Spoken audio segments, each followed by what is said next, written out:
race fans. Ryan Aho here, and the one and only Bert Lehman. Bert said you had to do a little snow shoveling. Not much. That's not a racing activity. We can't be doing that. How much snow did you guys get up there in eastern Wisconsin? Well, last week we got the town I live in. We got about 12 inches over a 2-day span, and yesterday we got first we got a layer of ice, and then we got like 2 inches of snow on top of that. So yeah, I've snowblowed about 5 times in the last week. That's almost about the amount of times I've snowblowed all winter. So I mean, yeah, you guys got a lot. Before last week, the ground was actually kind of bare, and actually Shawano Speedway posted pictures, and there was no snow on the track whatsoever. And well, so we're gonna blame him then. Brad out there posting photos and jinxing everybody. I'm thinking this bodes well for everything drying up for the start of race season, but I think Mother Nature said hold my beer on that one. Well, I tell you what, Minnesota always gets pounded in March. They always get at least one big snowstorm. It just is what it is. So everybody just kind of expect that. And then once we get into April, when racing starts, then the snow can all be gone, go away, and we can get back to racing. You live in Tigerton, don't you? Is that where you live? Yes. So do you play like the Eye of the Tiger when you're out there shoveling snow, anything like that? I don't play anything. I don't do a lot of shoveling. I have a snow blower, so attaboy. That's called wisdom. I'm too old to be shoveling my entire driveway. Well, of course, episode 166 here, Bert. And before we get started, a quick shout out to the folks over at Dirt Track Supply in Watertown, South Dakota, your go-to for all things racing. Whether it's tires, safety equipment, you need any kind of parts, you need fab work done, bodies, bumpers, you need a new chassis, whatever it is. Heck, if you just need some advice on racing, right? There's not enough of that to go around. Give those guys a call. They'd be glad to help you any way they can. Ron over there and Trevor, they do a fantastic job. Continue to be helping a lot of people. They have great careers in racing themselves, and now their passion is helping other people. So Dirt Track Supply, Watertown, South Dakota. Get a hold of those guys. On this week's show, Bert, we got a lot of little stuff here, but kind of the main topics. You know, we're going to do some race fan feedback.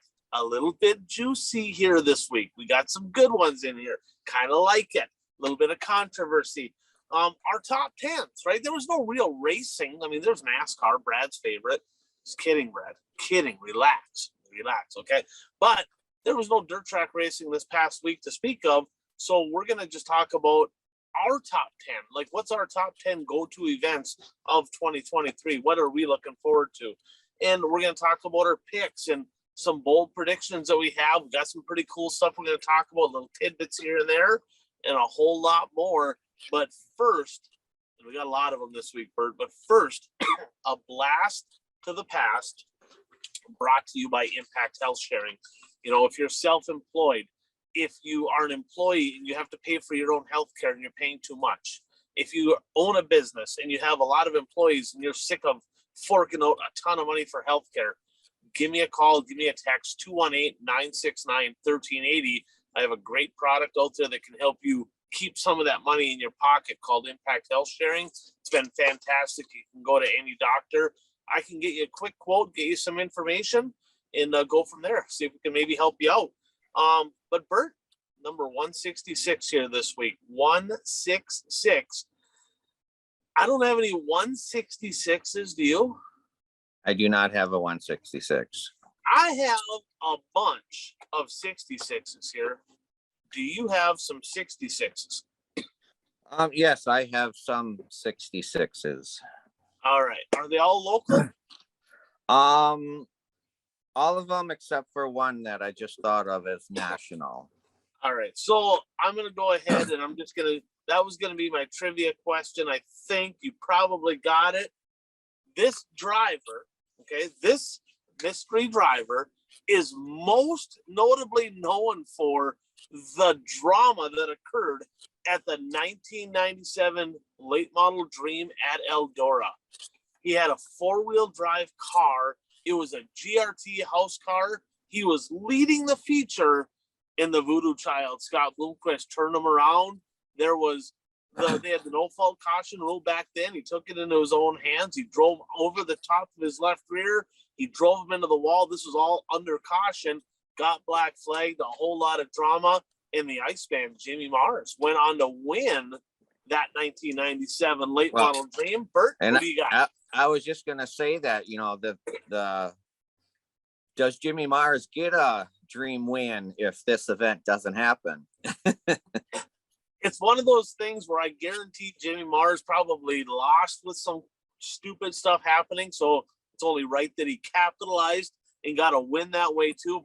So I would say, Bert, I don't think he does. I don't think Jimmy Mars wins that race. But any other memories other than that of Bill Fry? Anything stick out to you? Well, and I just thought of this, but I mean, you could make a case that the reason, if I'm remembering this correctly, and if I'm not remembering this correctly, please let us know after you hear this. But you can make a case that Bill Fry is the reason that the Fans Fund got started for the USA Nationals. Because Really? if I remember correctly, funds were collected to bring Bill Fry to the USA Nationals. He was the only driver that first year that they brought, and then it just kind of snowballed from there, if I'm remembering correctly. There's a homework assignment. So if you're a fan and you happen to know if that is the case, post that in the comments. Otherwise, Bert, that's your homework assignment for the week. Do a little research and see if you can find out. That's pretty cool. And also, if I remember correctly, that year that he got paid to come there through the Fans Fund, his car was not running very good at all. It was not running good, and he wound up racing the number 8 car of, is it Greg Hill? I believe he's from Canada. Back then, no, Greg Hill's from the Iron Range. There was a Brian Nelson that was from International Falls right by Canada. He was a number 8. And then there was a Larry Stockwell from Wisconsin. No, it wasn't Larry. It wasn't Stockwell. Maybe Brian Nelson, who, I mean, he's from South Canada. I mean, International Falls is, you could throw a rock across the Rainy River. I don't know. Maybe we'll do some research on that. That's interesting. That's kind of a couple of cool little tidbits there. Yeah. So yeah, other than those stories, I don't have any other stories about Bill Fry. That's some pretty good ones there. Who else do you have for number 66, Bert? Well, locally, I mean, he's not retired yet, but you can't, I mean, from Eastern Wisconsin, you can't mention a 66 without mentioning Ron Berna, who has 3 IMCA track championships at Shawano Speedway, and I think he's up to 10 or 11 late model track championships at Shawano Speedway, and he's number 66. So it's not a blast from the past because he's still racing, but I got to mention him. He's had a great career over there. Yes. Another driver, he raced in the 1970s mostly, and maybe in the early 80s. No, probably more in the 70s at Shawano Speedway. Wayne Reckworth. And interesting tidbit about him is after he finished racing, he became the announcer at Shawano Speedway for several years. So nice. I like it.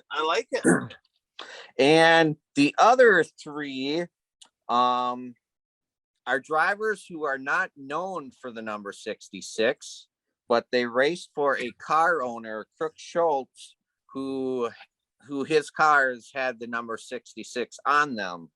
And these 3 drivers, like I said, are not known for the number 66, but they are 3 of the best drivers to ever race in Northeast Wisconsin, and all 3 of them are in the Shawano Speedway Hall of Fame.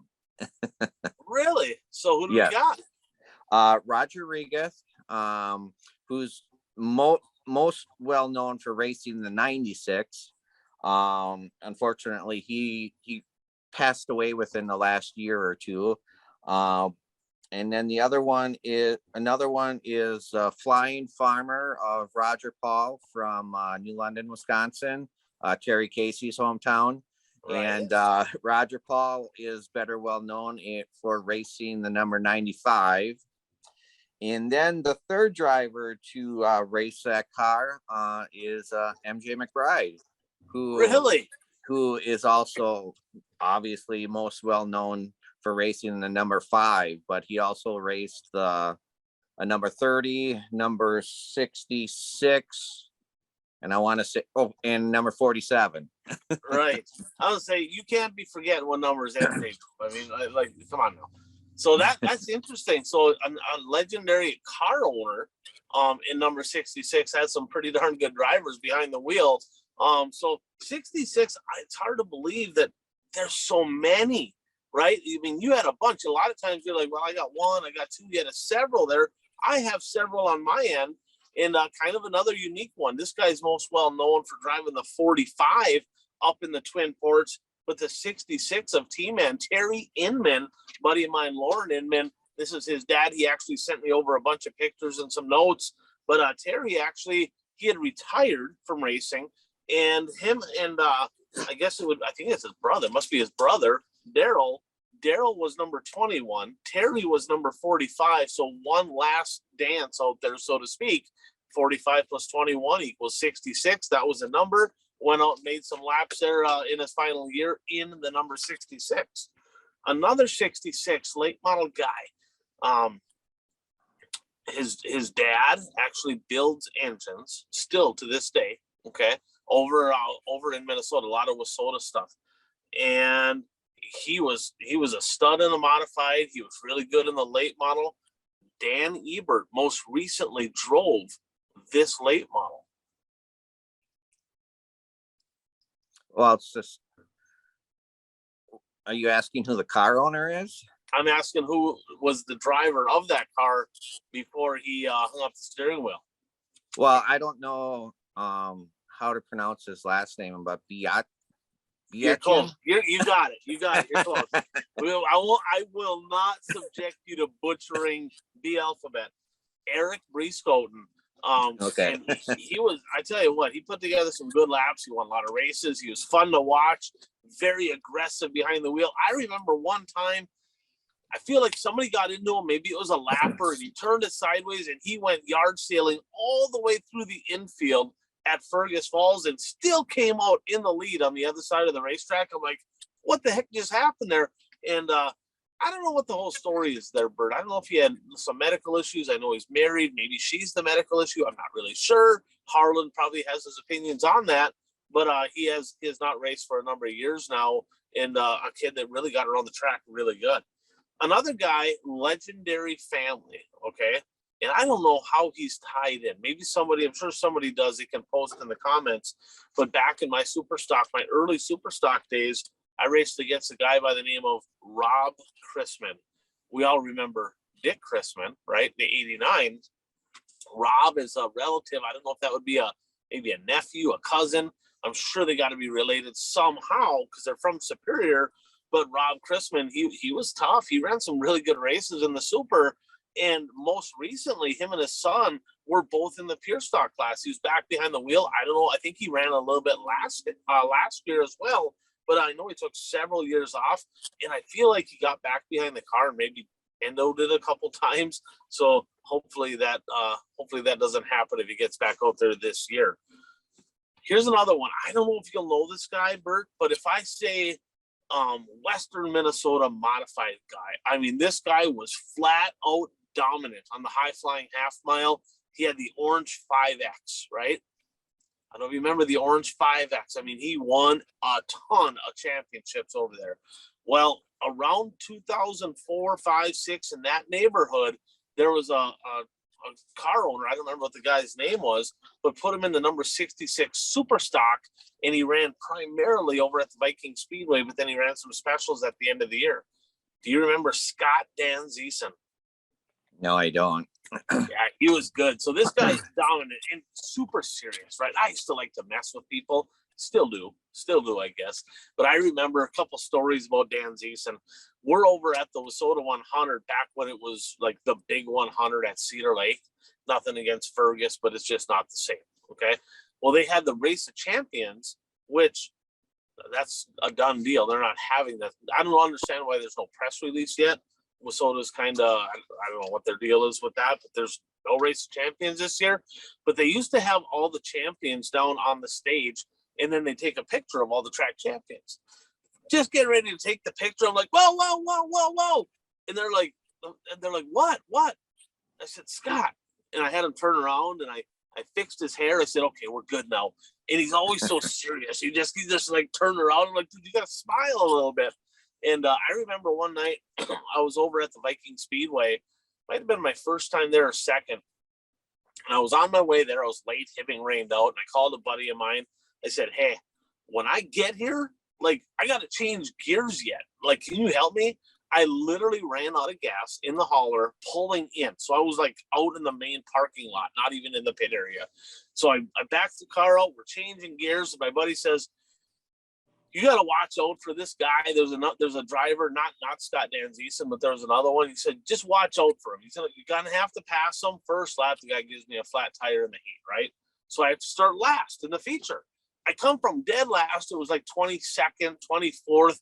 And me and Jeff Kraus were like rolling right to the front, right? He's right behind me and we're carving all the way to the front. Yellow comes out. And remember, Bert, when the yellow come out, they used to stop the cars on the front straightaway and then reline everybody back up. Well, they stopped them up front and I'm like in sixth and I pull up next to them, right? And I turn and I angle the car towards them. I rev it up and I go just like this, like a rod and reel. And the crowd erupted. Now, they hated this guy. Hated him. Hated Scott Danzeason. Why? Because he won all the time, right? He was that guy that his brother was kind of boisterous. Scott, not so much. He's just out there to win. But the crowd hated him. They did not. They were so sick of him winning that I had a ton of people come down to the car afterwards. They're like, oh, man, that was awesome.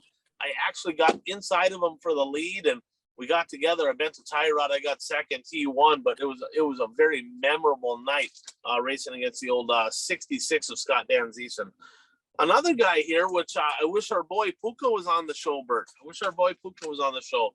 A guy that I played high school hockey with, and actually Puka's brother Steve, he played high school hockey. Incidentally, both of these two were better at hockey than me. I'm just gonna say it right now, okay? Not quite the athlete type, okay?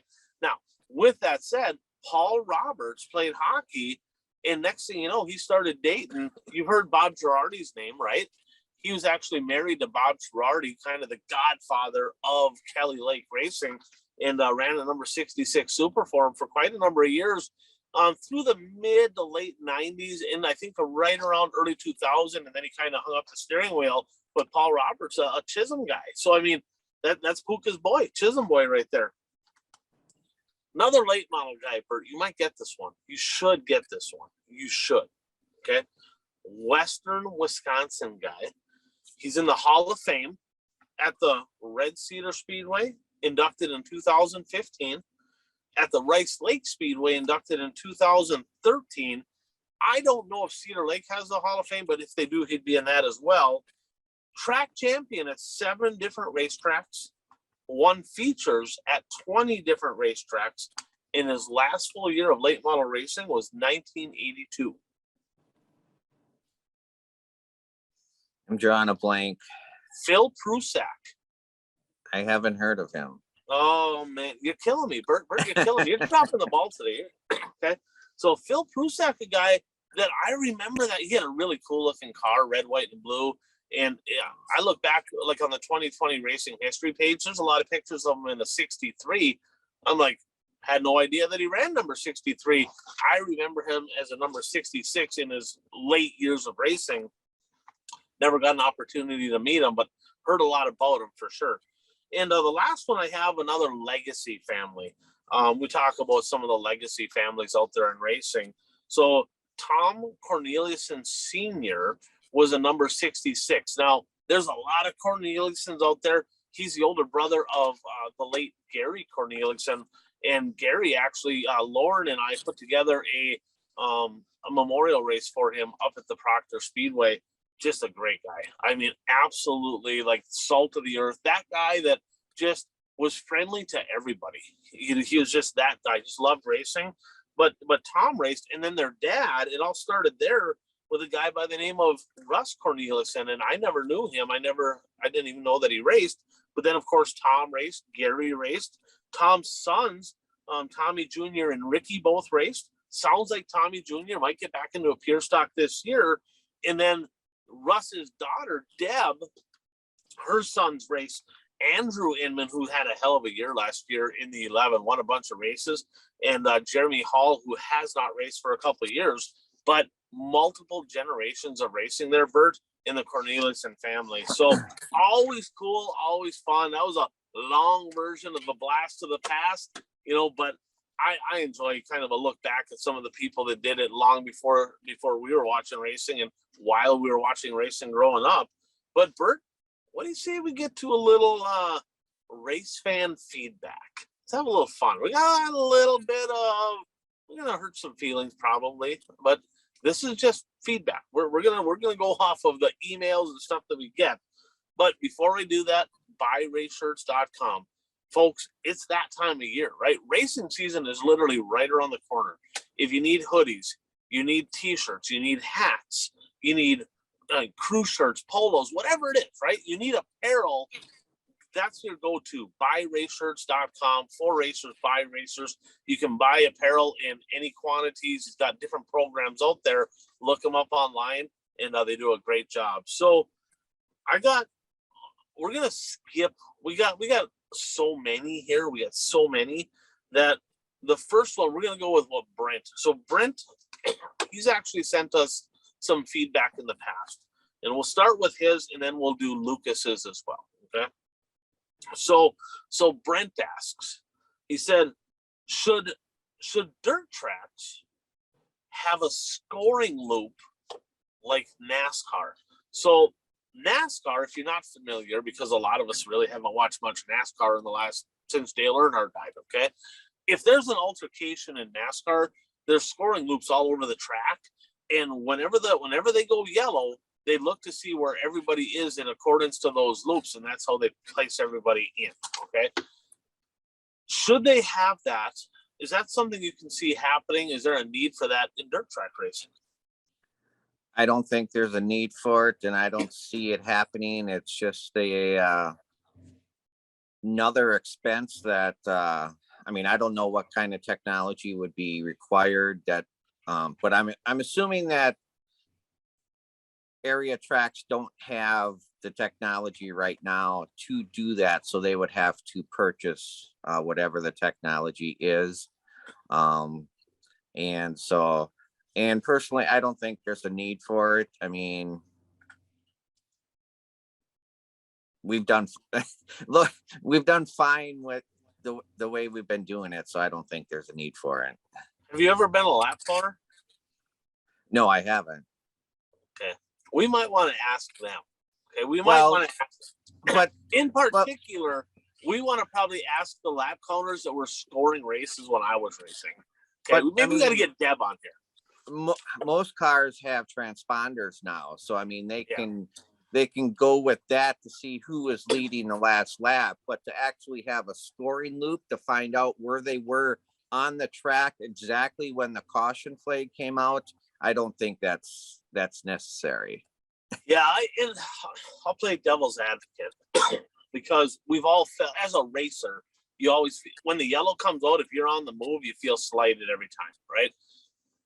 And the reason is because sometimes when you pass somebody and there's a yellow, you got to go back to the last completed lap. Right. And the last completed lap could be almost 2 laps, right? Because you have to everybody has to complete it. So there's been times where I pass somebody and I'm like, she's out of her freaking mind. Like, I passed like 2 laps ago. What is she talking about, right? And so you're still gonna have that. We're racers and we bitch. That's what we do. That's just natural. That's what we do. In all reality, probably not. I mean, they're running 400 or 500 mile races. We're running 20 laps, 25 laps. I mean, very, very seldom would I say that it would be something we need. But you're right. It's more of an added cost, probably a more headache than it's worth. A lot of tracks don't even have people that are qualified to do the simple scoring if they have to get into that. And that's no knock on them. It's just that they don't pay anything, and it's all part-time. It's hard to find help, and and trying to train somebody to do that. NASCAR's that's a big business. They got people that are on staff to do that. I think it would probably cause more headaches than it's worth. But that's a good question. Another question we have. Okay, so this guy's clearly a sports fan, right? So you think football, right? Think NFL. Right now, it's we're literally in combine week, right? In a couple of weeks, we got free agency starts, and then we got the draft, right? And all of that is dictated by a salary cap. You can only spend so much money. In racing, you can only spend so much money too. It's like as much as you have, right? That's about what you can spend. However much you have, you can spend that much. So his question was, is it possible to have a spending cap, so to speak, that would be similar in theory to a salary cap that would help race teams reduce costs? Your thoughts? I don't think it's possible unless you mandate every single part on the car has to be this, this part, this part, this part, and this part. And even at that, those companies will all raise prices, is what will happen. That and drivers, race teams will figure out how to skirt that. I mean, it is. I don't understand what you meant by that. Are you saying racers are cheaters? What's the saying? You're not cheating, or you're not trying, or what is? You're gonna have to ask somebody else. I never heard that. I mean, I think the only way you could do that is if the track or series owned all the cars and all the cars stayed at that facility, and you had one person maintain all the cars, and you show up and you don't know what car you're going to be driving. You pick you mean like the IROC series? Yeah, kind of like the IROC series. Right. But then I could see drivers kind of slipping some money to the person maintaining the cars, and that would happen. I do have a solution to this.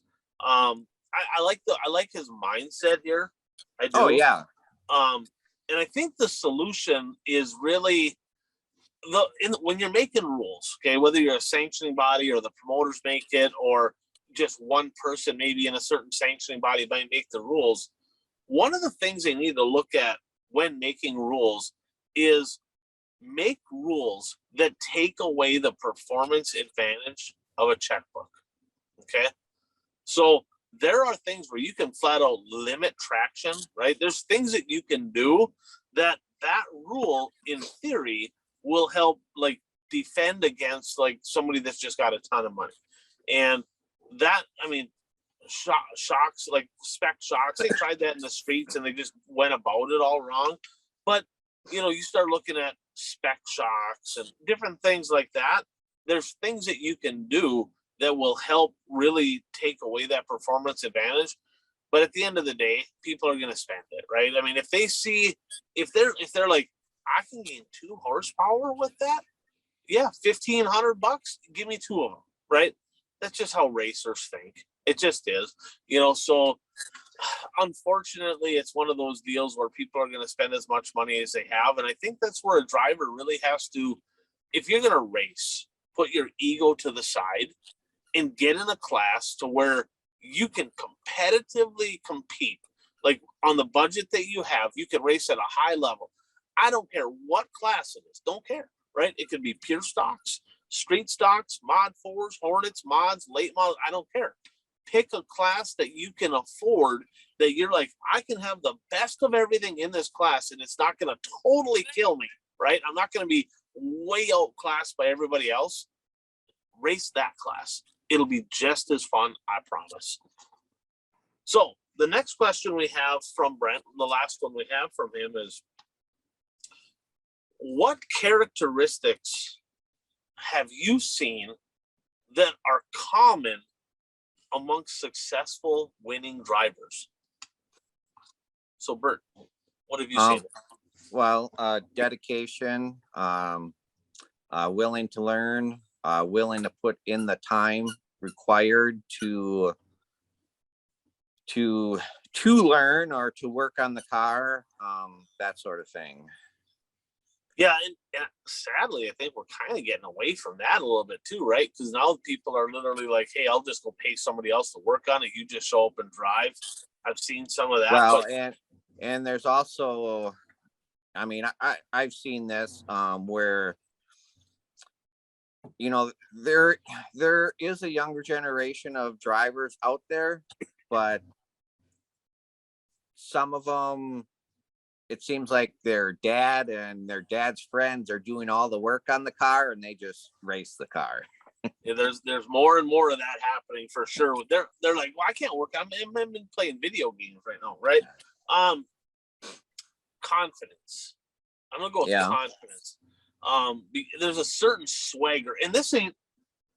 So I'm literally at this truck stop, Bert. The lights went out everywhere. The lights went back on. They did pay their light bill. Turns out, Love's here. Did pay their light bill. Thank goodness. And not everybody's scared.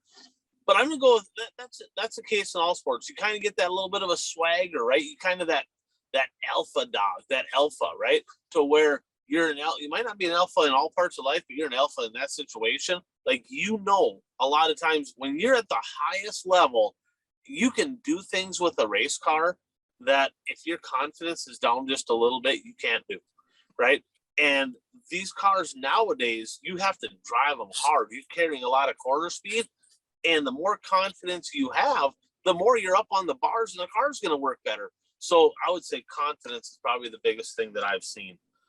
So, Bert, we got a novel here from Lucas, and I'm going to preface it by saying that this is an email we got from a race car driver. Okay, so when Bert reads this off, this isn't him and I writing this. This is from a race car driver. Okay, we're gonna comment on it after he reads it. Okay, it's a little bit lengthy, but it's. I've gotten a lot of messages, text messages, calls that they sound similar to this, but this one was long, and I'm like, you know what? Well, let's read this one right here. So, Bert, why don't you go ahead and read that email, and then we'll share our thoughts on it. All right. Let's talk tires. I want WISSOTA to explain step by step to all the drivers how we should all get our tires this year. Say I want to run 30 shows. What is the WISSOTA plan for me to get the tires I need to run the year? I called Hoosier, and it's all WISSOTA dictating this stuff. I can pretty much get tires for other sanctioning bodies, no problem. And it seems certain people can get all the 35W tires they want. Some drivers run multiple cars 50 nights a year, put new tires on as much as they please, and still have a stash of close to 100 in their shop. Everybody else has to try to buy them at the track. The track vendors cannot supply the tires equally for 100 cars or whatever a night. So even at the track level, it now becomes a game of who you know and how well you're connected. If you're not in the club, you're shit out of luck. If they are mandating a tire, every single driver needs the same opportunity to supply their program with said tire. It should not matter if you're running for a national title or run 5 nights a year. We all buy the same license, which shockingly also went up this year. If it's a supply thing, fix the supply. Rod is supposed to be a great deal maker businessman. Figure this out. If you can't do that, fix the rule. If you do neither of those, the demand will eventually fix itself after people either quit or start running a different sanction. Those are the options as I see them. So tell me what I'm supposed to do WISSOTA. Why should I even buy a license to run your tracks? It makes 0 sense to spend all this money and go out with a total disadvantage because we simply can't get tires. And yet we are allowed 0 alternatives. It's their name on the side of the tire. This is a WISSOTA problem, and they need to actually address it. Given the past few years, I'm not holding my breath. It's to the point that we might just run non-sanctioned all year. This debacle wasn't necessarily created by WISSOTA, but they have done nothing in the past 3 years to fix it. They've done this longer than I have. What are we supposed to do? Now that driver, Bert, is from Wisconsin, okay? And that matters, right? Because Wissota flat out screwed the Wisconsin drivers last year. It was awful. In the middle of the season, amidst this whole tire shortage, right? They made the decision that the vendor at Cedar Lake and at Jim Falls, who are non-sanctioned tracks, they could no longer buy Wissota Hoosiers. That came from the executive director of Wissota. That was from Rod Lindquist. That was his decision. Okay. Now, that in theory, I get it. I get what he was doing, trying to protect the Wissota tracks, but they also had a mandate in there that most vendors, if you weren't their customer, right? If you weren't buying tires from them in the past, you couldn't buy tires from them, right? So Dirt Track Supply, they did a fantastic job. They said, look, we're going to supply our customers. We're going to ration it. I don't care if you're, the king of the world. And I don't care if you race one night a year, everybody gets their equal amount. And Trevor did a great job at that. Okay.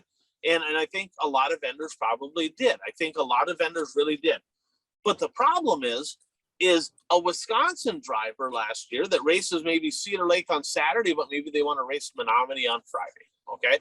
Well, if they bought all their tires from V-Brock, right? Because that's where they live. And now all of a sudden they can't get them there anymore. Guess what? Now they can't even get tires. They could not buy them from places because that's the way it was set up last year. So this is a viable question. What the hell are we supposed to do? Give us something. So Wissota, whether you're a board member or Rod, somebody put together a press release, address this. If you're a driver in that area that can't buy tires because there's a shortage, what are these drivers supposed to do? That is a viable question.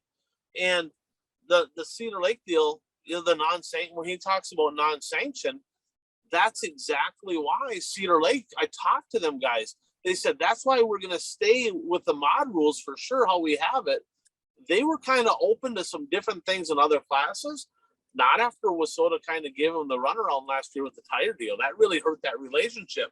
But their mod rules over there, Bert, are you can run the G60s, you can run the USRA tires, you can run the Wissota tires. Come race. You got a tire? Come race. We'll make it work.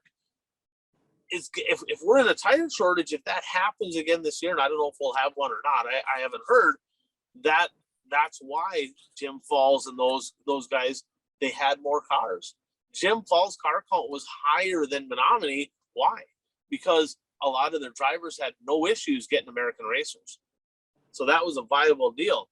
So it wasn't necessarily who you know with all the vendors, but it was who you know with Hoosier Tire North a little bit, which is, I don't want to throw them under the bus any more than I already have, but it is what it is. That's true. If certain drivers can't get tires and certain drivers can, that's a problem, right? So, the alternative. So I think that is something right now that I think that needs addressed. I think that Wissota needs to put something out there addressing this, talk to the drivers. This is what we're going to do. This is a game plan. And with the tire costs going up, which, that's a story for another day. The tires went up this year in Wissota, right? But they're not as high as UMP and not even close is what UMP pays. The average driver, Bert, can't pay that. But rest assured, be back on next week's episode. Might have a solution for that. Stay tuned. I personally have a solution for that. That's a teaser. You're going to have to come back next week and you're going to hear about my solution to reducing the cost on tires. You're going to like this. So, Bert, what is your thoughts on this whole debacle? Well, I mean, I agree with him that, if you buy a sanctioning license and you're going to race sanctioned races, you need to have the same opportunity to buy the required elements that the sanctioning body requires you to have on your car. And one of them is tires. And that doesn't mean bald tires. You got tires. Yeah, we get all the tires you want. You got a little tread left on them, but hey, beggars can't be choosers, right? Right. So, I mean, I see his point, and before all these supply issues, we never had this problem before. So unfortunately, I don't know if it's ever going to be back to the way it was before the supply issues.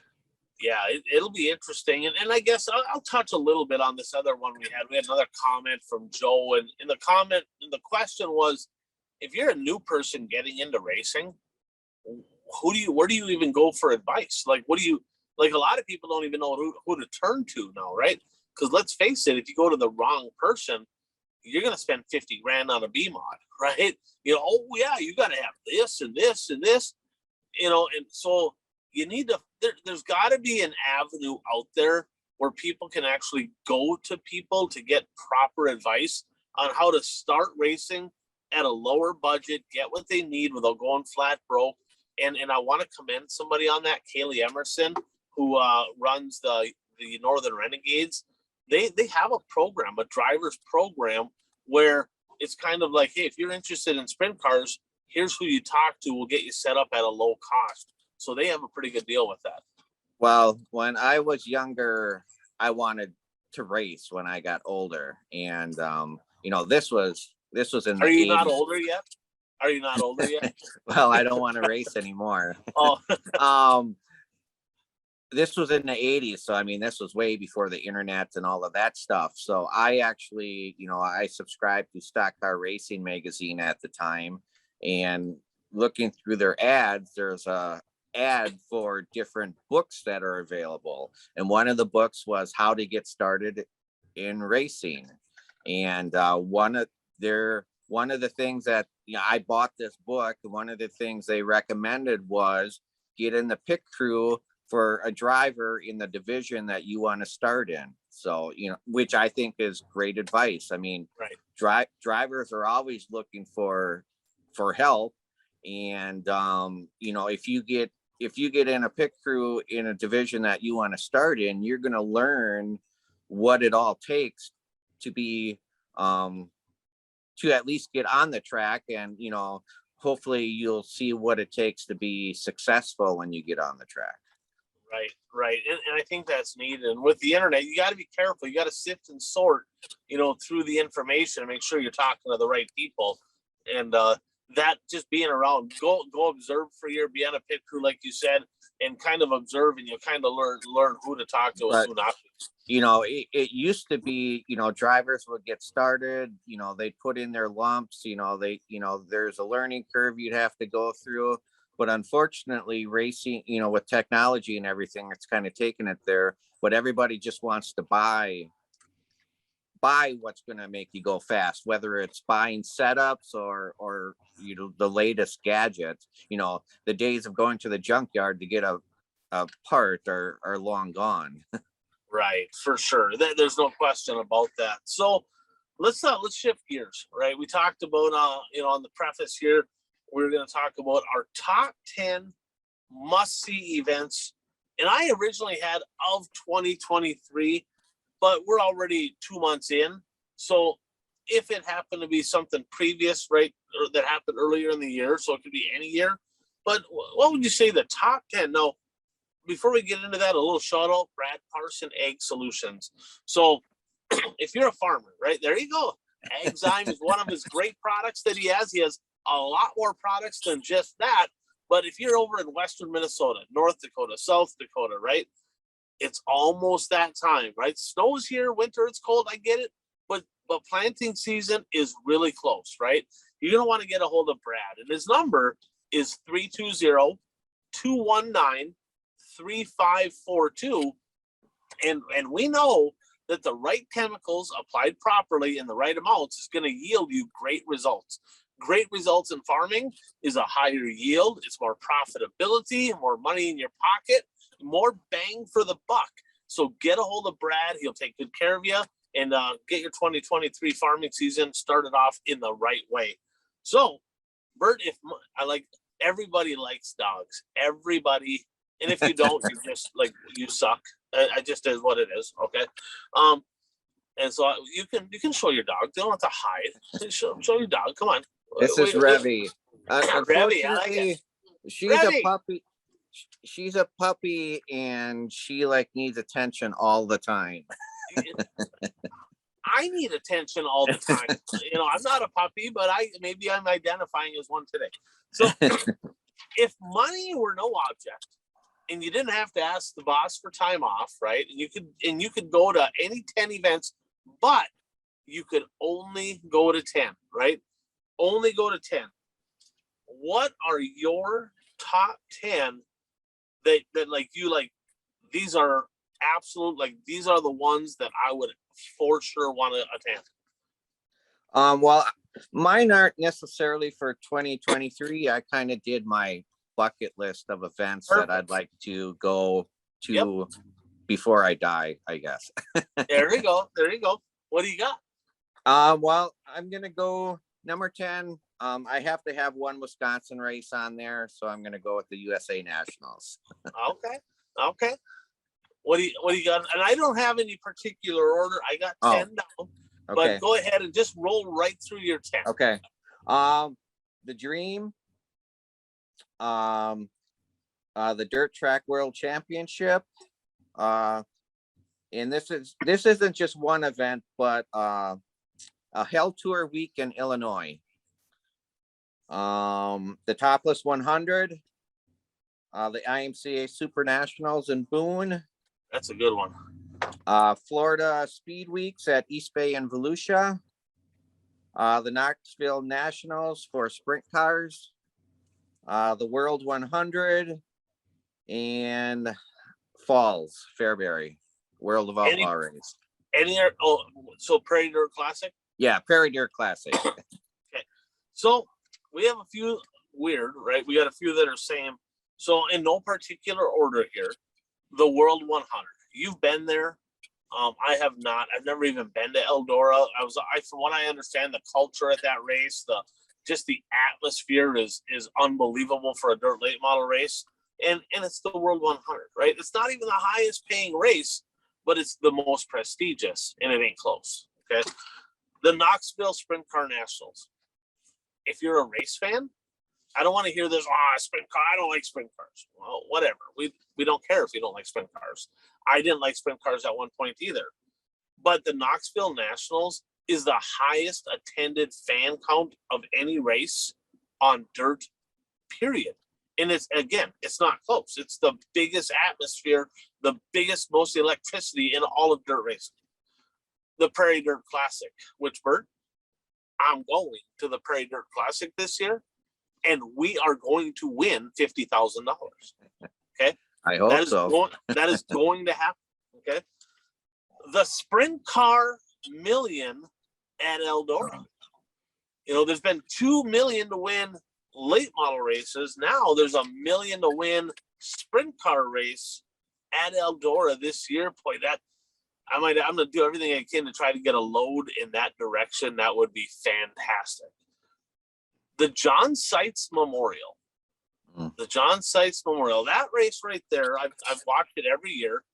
And I kind of harped on like adding supers, I think is stupid just because, and I love supers, but just, sometimes less is more. You don't need all the classes. It'll be fine. I'm sure it'll still be good. The racing has been great. John Seitz was a great guy. He had a huge following. Everybody that knew him liked the guy. And I raced against him. He was a great competitor. So that event's become a WISSOTA crown jewel event. And it's definitely as close as you can get to the 100 as far as quality of cars at any invitational. So that's a big one. Huset's. I got 2 events at Huset's, the Bull Ring in South Dakota. This year's $250,000 to win Huset's High Bank Nationals. That race right there is going to be good. And I don't want to call it, I guess it's the inaugural Silver Dollar Nationals to be held at Huset's, moving, of course, from I-80 Speedway up to Huset's. And that last Lucas race that was there, Bert, that was a good race. That was pretty dicey. So they were both going to be good. I got to get a little USMTS love in here. The 25th anniversary night of the USMTS at Mason City, August 16th and 19th, $25,000 to win. That's going to be a good event right there. I forgot about Boone. Sorry, Brad. I'm not hating on IMCA. That's a bucket list deal. I mean, if you're a dirt fan, right, Boone has got to be on the list. And you have East Bay and Volusia for Speed Weeks. I got a whole bunch. I want to Ben Shelton it. I want to go down there. I want to spend a month in Florida, enjoy the sun, and go to every race I can. That would be fantastic. A month of Speed Weeks down in Florida. Little asphalt stuff for Brad. The Daytona 500. That would be something. I've been to I've been to NASCAR races, but the Daytona 500 is the Daytona 500. Regardless how we feel about NASCAR, it's the Daytona 500, right? And the Quad Cities 150 at Davenport. That little bull ring over there in Davenport puts together some pretty good races as well. So that would be kind of my list right now. And there's a ton. I mean, we could talk about this all day, but fans, I mean, if you want, put in the comments, right? What are some races you want to hit? What are some races that are on your bucket list, so to speak? And Bert, out of them this year, I for sure, and there's other ones that I might hit, just depends on things work out, but I will be at the Parade Dirt Classic. And we've had a request, and I don't know if you can make it, get time off, and we got to schedule it in advance, but we have been requested to be on site live for the John Seitz Memorial Race, doing pre-race, post-race, and being a part of the John Seitz Memorial in 2023. So I'm going to do everything. I'm pretty sure I'm going to make it to that. That would be a heck of a fun time, but when is that? Get birth there. World 100 week. Oh, because I'm planning on going to the World 100. The World 100, the Seitz Memorial. World 100 Seitz Memorial. It's the Seitz Memorial. You can watch the World 100 online. What are you doing? I hear you. So right, we'll see. Right. We'll see. We'll see when we get a little closer there. But yeah, put in the comments what your favorites are, and let's jump over into the pick'ems. Of course, there was no racing that we picked last week, so the points stayed the same.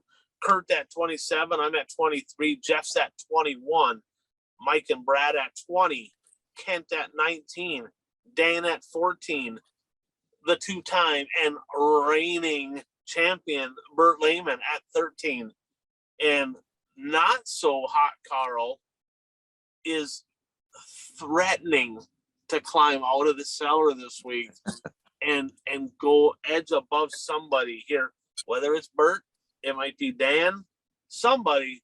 I have a feeling Carl is not going to be in last after this week. So this week, Bert, we're going to pick, we got 4 events that we're going to pick. The Tennessee Tip-Off at Smoky Mountain, the newly configured Smoky Mountain Speedway. They shortened that track up. In World of Outlaw late model action Friday and Saturday. That should be good. I'm excited they got that track a little shorter. That's going to make that place better. The Low E Insulation Spring Showdown at Volusia, World of Outlaw Sprint Cars Sunday and Monday. Plus, remember that one night rained out about halfway through, so they got a makeup feature in there as well. The 13th annual Texas Spring Nationals at Rocket Raceway Park. USMTS Modified Opener Thursday, Friday, and Saturday. And that's down in Petty, Texas. And you'll want to watch that on Racing Dirt. The World of Outlaw stuff, of course, both of those are on Dirt Vision. And then last but not least, the Ginger Owens Memorial Southern All-Stars Late Models at Cherokee, Gaffney, South Carolina. That is Sunday, 20,000 to win. And Bert, I don't want to say a pet peeve, but a suggestion, right? So it's the Ginger Owens Memorial, right? So a lot of times we see it's such and such memorial, but then you look everywhere and it's like, well, who is this person, right? So promoters, drivers, fans, whoever, like if you're putting together a memorial race, put together a write-up, maybe have somebody help you with it, videos, pictures, collage, whatever, but put together something to where we can look at it and go, okay, Ginger Owens Memorial. Who is Ginger Owens? Who is this person? It intrigues me to know a little bit about the person they're having the memorial race for. And so I think if you're going to have a memorial race for somebody, have it to where you can have that information out so people can actually look and be like, this is who the memorial's for. And I've seen a few places do that, but not enough. What's your thoughts on that? No, I agree. I mean, obviously, if you're having a memorial race, you feel as if this person is very important to your facility or sanctioning body, or whoever is hosting the race. So yeah, I mean, if you feel it's important enough to have a memorial race, share a little information about the person. Absolutely. So let's jump into the last lap, Bert, brought to you by Zuli's Race Engines. So if you're in the Wissota area, even IMCA, he builds anything. He can build any engine, but he builds a lot for the cars I watch in the Wissota area. If you want to win races, championships, series, be in the hunt for a national title, you got to have power. You got to have longevity, durability. You got to have a good piece underneath the hood. There's a reason, if you check these guys out on Facebook, that it's like a laundry list of wins week after week after week all season long. It's the total package, right? If you can't beat them, join them. Zuli's Race Engines, that's what you need to get your season off to a good start and keep it rolling right to the very end. So get a hold of Frank and check them out on Facebook. His phone number's on there, and get on the list. He's busy, and he's busy for a reason, because he builds a lot of winning engines. So, Bert, did you watch? There was no dirt racing this weekend, no football, right? Did you watch the NASCAR race? I saw about the last 40 to 50 laps or so. I had my granddaughter for most of the weekend, so after I got home from dropping her off, I watched the last 40 to 50 laps, and I mean, what I saw was was okay racing. I thought it was pretty good. I typically haven't watched NASCAR in a long time, right? I really haven't, but I was driving. I didn't really watch. I kind of listened more than anything, but I kind of had it on, but I more listen. And I got to be honest, I watched from the pre-race to the post-race, and I was fairly entertained, and I needed something to do, so I was fairly entertained the whole time. A couple things stuck out. Kevin Harvick's 750th straight start, so that's astonishing. Sounds like it's his last year. He's going to the booth. They did a kind of a cool little documentary, Bert, kind of a whole production. He went back home in Bakersfield, and they kind of went through where he's got his roots racing. They're doing He's a from lot. California, and that's where the race was in California. Yeah, yep. So they're doing a lot as NASCAR to tie in some of that stuff during the race to make it more of a production. And I thought they did a great job. Fox does an awesome job with that. Another thing, Kyle Busch, right? It's been so long since he's won a race that the crowd literally forgot to boo him. It was crazy. They're like cheering. They're like, "Oh, this ain't gonna happen long." So remember, he's driving now for Childress, right? So they got, I'm a Dale Earnhardt fan, right? And I'm a Dale Earnhardt fan. I'm like, I hate Kyle Busch. They kind of drive the same. So they kind of finally got like an intimidator guy in, but they interviewed him before the race, and I'm like, is he on Ritalin or something? Like, he's like laid back, calm, and he was like professional. I'm like, what happened to this guy? This ain't the snivelly, whiny little brat I remember, but it's been a while since I watched NASCAR. But he carried himself pretty darn well, and the crowd erupted when he won. It was like last April, not last April, but 2 Aprils ago. It was almost 2 full years since he's won a NASCAR race other than the one on dirt at Bristol. So he on pavement. It's been almost 2 years since he won a pavement. Okay. I was wondering about that because the win on Sunday makes him he broke the record for the most consecutive seasons with a NASCAR victory. Yep, and it was that dirt race that kept him alive last year. That's the only one he won. And so the other thing I noticed is we've talked about starts, right? Jumping the start, restarts, all that. So they have a start zone, right? So they have basically, in essence, they got 2 cones or whatever they have, sticks or flags or whatever they have there. But they have an area to where the leader can fire anywhere in that area, right? Well, this year they made the decision to widen that zone to give the leader the opportunity, like, you're going to fire somewhere in here. And I think dirt tracks got to take note of that. A lot of them just have like fire at the tire, right? Well, then you're a sitting duck, right? If you got a fire at the cone or the start line, then everybody behind you is anticipating it, and they can like snooker you. The start zone deal, I think, is great because the leader determines where they start the race, then somewhere in that zone, and the leader has control, and they should. Why? Because they're the leader. They should have control. So I thought that was kind of a cool thing. So that's enough on NASCAR. Well, snow, right? They almost didn't get it in because there was a pile of snow out there, right? Literally snowed in Southern California, Bert, which is, they usually get it. They did get it in the mountains, but they got a ton. And speaking of snow drift. We forgot to mention him when we did a recap, and somebody called me out on it. They sent me a message on Facebook, and they were right. He looked pretty sporty in Volusia. I mean, one night he was overall fast time, right? So he had a fast hot rod. And then one night where they had the split features, he led the majority of that race. Then there was a yellow.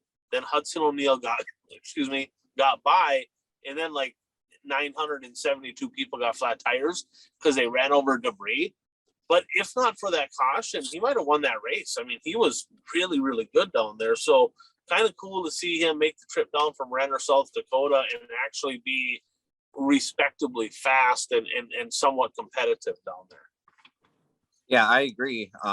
He seems to do a lot of traveling to these different special events. So, I've said this before, but when I interview drivers about traveling out of state and stuff, they always say they learn the most when they travel to tracks they don't normally race at. So, he's getting faster. So obviously it's paying off for him. Absolutely. So, Bert, you have a guy, you shot us a message. One of your Wisconsin guys heading south? Yeah, I saw Jared Seifert, who he's raced late models the last few years, and the last couple of years he's also raced IMCA stock cars and modifieds. He posted that he's going to be spending a week in Texas racing. I can't remember what series it is, but he's going to be racing. Sounds like a week-long series down there, and those races are going to be streamed on imcatv.com. And so it's first he has to stand up in Kyle Redant's wedding, though. Kyle Redant also races late models in Northeast Wisconsin. But it's good to see him travel down there, and wish him the best of luck. Absolutely. We'll have to keep an eye on that and see how that goes. I don't know if he's racing an IMCA stock car. I don't know if I mentioned what he's racing, but he's racing an IMCA stock car. So something fun and worth watching, then, is what you're trying to say. Okay. So I had somebody reach out because last week I talked about Hibbing Raceway up in Hibbing, Minnesota. They're going to have a 5,000 to win late model event. I think at the end of July.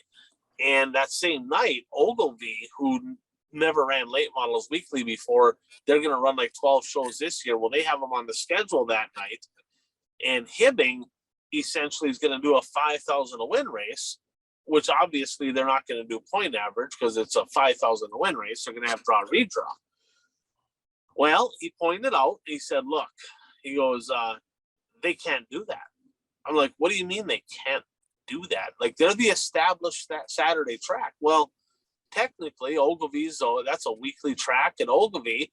They're running a point average night, and that is now considered a special. And according to the WISSOTA rule book, right, which is outdated and ridiculous, like, tracks are only allowed to have one draw redraw race per year. That's it. That's all they're allowed. That is for track points. So being that this one would also be a draw redraw night, it's now considered a special. It would fall within the mile radius. And now does Hibbing have to ask permission from Ogilvy to have that race? I think it's kind of silly myself, but he's not wrong. I mean, he's technically right. I mean, that's the rules, but it seems like they've kind of just let everybody kind of do what they want over the last few years. So what I'm hoping here is Hibbing and Ogilvy communicate like adult promoters do, work it out amongst themselves. And in a perfect world, if Hibbing's having a $5,000 to win show, Ogilvy, in my mind, should be like, look, we're just paying regular purse this night. Like, we don't care if we'll take it off. They don't need 12 shows, whatever, so they can work it out. I don't care which way it goes. I just hopefully that it ends in a way that everybody's happy and they're not bickering amongst each other. I mean, I'm not sure what IMCA's rule is now, but at one point they did have a rule where you could only have so many races per year in which it was draw redraw, and that was to protect tracks and stuff. But I same thing now. I don't think they really enforce that anymore, because there's some tracks that seem to have like a special every week. What? That happens over there too? Weird. Yeah. Wow. Okay. I thought we were the only special ones over in our neck of the woods, but evidently not, right? So I did see another special. I think I sent this to you. Did I send you the little ad, the little deal for checkers or wreckers at Boot Hill Speedway? If you did, I didn't see it. I'm going to send it to Mason so he can put it in here. But okay. Essentially, it's a factory stock race down at Boot Hill Speedway down, I believe, in Louisiana. And the rules are very simple. You race the race, right? But once the white flag flies, white flag comes out, it is an absolute free for all, right? You can flat out destroy the leader. And I think it's 5,000 to win, and I think it's 6,000 to win if you wreck the leader to do it, something like that. And they're like, we don't want no crying, no whining. You knew what you signed up for. And I got to be honest, it's kind of a pretty cool marketing deal. I mean, half the big sanctioning bodies allow it. They just don't say so. Well, I agree with that. But yeah, I mean, if all the drivers know what the rule is ahead of time, yeah, I mean, yeah. As a fan, right, you're going, man, I hope there is a caution with 2 to go. Like, I want green, white, checkered, and then I want like Timmy Johnson there in second. That's what I want. Or Terry. You don't want to be leading. Absolutely not. If you're leading that deal, you better be really fast so that way you can get away from them, and you better protect the slider. And that is. I'm gonna have to see if that one is streamed, because that would be pretty fun to watch. And then I got called out, another donkey award to myself here. I got called out again. Last week I mentioned, Huddy made the switch. He was in a Longhorn last year, Rocket this year. That car he was in last year was a Rocket. That's 7 to 7. Yeah, I didn't know that. Dan texted me. He goes, nope, you were wrong on that. I'm like, fair enough. I guess I didn't realize that. So yeah, a little we'll kind of call ourselves out there. Speaking of calling ourselves out, let's get to the 3 bold predictions, Bert. Now, none came to fruition last week because there really was not much racing. But on the year so far, I'm batting 34.48%. 10 correct, 19 incorrect, and 4 still on the board. And Bert is batting an even 500. You're 50%. 15 correct, 15 incorrect, 3 on the board. So we had nothing come off the board because there was no racing, but we'll get into this week's 3 bold predictions, and the rules are simple. We're going to make 3 predictions racing related, and it's got to be something that's not an opinion-based deal. And either like we can look at it and be like, yes, that did happen, or no, that did not happen. And that's as simple as it gets. So Bert, what are your 3? Derek Ramirez gets 2 wins this week in USMTS action. Derek Ramirez gets 2 wins. A-Main? A-Main wins, yes. A-Main, okay. Okay, so not hot laps, not East, not B-Main, okay? All right. I am going to go with Deer Creek / Mississippi Thunder Speedway mod drivers. Examples would be Jake Tip, Joe Chisholm, Jim Chisholm. I think Jim Chisholm's in the USMPS. That Blease, Josh Hanks, right? Dustin Sorensen if he's there. But that that contingent of people. They're going to combine for at least 2 podiums this weekend down at Rocket Raceway Park in the USMTS opening weekend. Okay. My second one is Brad Sweet continues to get the goose egg on the season in World of Outlaw action this week. Jinxing the old Brad Sweet, huh? Because there'll actually be 3 features, correct? With the makeup, including the makeup. There will. Yes, there will. I'm gonna go with a parlay here. So Jeff, take note. This is a 2-pointer right here. This is not a 1-pointer. If I'm correct, when I'm correct, this is 2 points. Okay, so parlay. So this weekend we have 3 A mains in Volusia. We have 3 USMTS A mains. We have 2 World of Outlaw A mains, 1 Southern All-Star A main at Cherokee, and 2 Spring Nationals. We're not picking those, but 2. We have Sonoy and Swainsboro are both running the Spring Nationals, the 10,053, the Ray Cooks deal. Okay, so a lot of racing. There is going to be in each of those 3 series, there's going to be a pass for the lead inside the final 2 laps of at least 1 sprint race, 1 USMTS mod race, and 1 late model race from those. I can't pick some other late model race that I didn't mention here. It's got to be one of these races, okay? So in the sprints, in the mods, and in the lates, at least one of the features is going to be won by somebody taking the lead in the final 2 laps. Okay. And my last one, I will go with Jared Seifert will get at least 1 A main victory down in Texas. I like the homer call there. Okay.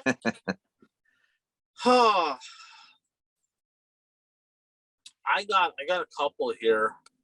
I was gonna take kind of what I figured low lying fruit, but when you said Derek Ramirez would win 2, I had Jake O'Neill's gonna win at least 1. I'm like, well, I can't really do that. I am gonna go. We'll go with soda related. The Wissota Promoters Association will have a press release in regards to tires before May 1st. Okay.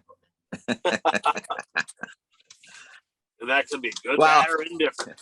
Well, now they're not going to, just to spite you. Yeah, that could very well happen. So Bert, always fun talking racing. Lots of racing this weekend.